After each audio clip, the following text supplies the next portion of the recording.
छोटी लड़की ने गुल्लक के सभी सिक्के निकाले और उनको बटोर कर जेब में रख लिया।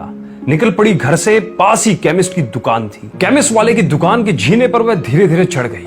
वो काउंटर के सामने खड़े होकर बोल रही थी, पर छोटी सी लड़की किसी को नजर नहीं आ रही थी, ना ही उसकी आवाज पर कोई गौर कर रहा था। सब व्यस्त थे। दुकान मालिक का कोई दोस्त बाहर देश से आया था, वो भी उससे बातें करने में व्यस्त था। तभी उसने जेब से एक सिक्का निकालकर काउंटर पर फेंका। सिक्के की आवाज से सबका ध्यान उसी की ओर गया। उसकी तरकीब काम आ गई। दुकानदार उसकी तरफ आया और उससे प्यार से पूछा, क्या चाहिए बेटा? उसने जेब से सब सिक्के निकालकर अपनी छोटी सी हथेली पर रखे और बोले, मुझे चमत्कार चाहिए।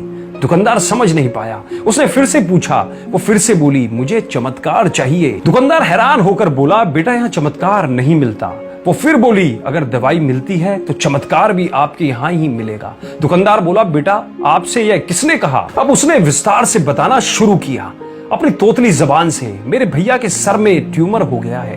पापा ने मम्मी को बताया है कि डॉक्टर 4 लाख रुपए बता रहे थे। अगर समय पर इलाज ना हुआ तो कोई चमत्कार ही इसे बचा सकता है और कोई संभावना नहीं है। वो रोते हुए माँ से कह रहे थे, अपने पास कुछ बेचने को भी नहीं है, ना कोई जमीन जायदाद है, ना ही गहने। सब इलाज में पहले ही खर्च हो गए हैं। दवा के पैसे बड़ी मुश्किल से जुटा पा रहा हूं। वो मालिक का दोस्त उसके पास आकर बैठ गया और प्यार से बोला, अच्छा कितने पैसे लाई हो तुम चमत्कार खरीदने को? उसने अपनी मुट्ठी से सब रुपए अपने हाथों में रख दिए। उसने वो रुपए गिने। 21 रुपए 50 पैसे थे। वो व्यक्ति हंसा और लड़की से बोला, तुमने चमत्कार खरीद लिया, चलो मुझे अपने भाई के पास ले चलो। वो व्यक्ति जो उस केमिस्ट का दोस्त था, अपनी छुट्टी बिताने भारत आया था और न्यूयॉर्क का एक न्यूरो सर्जन था। उसने उस बच्चे का इलाज 21 रुपए 50 पैसे में किया और वो बच्चा सही हो गया।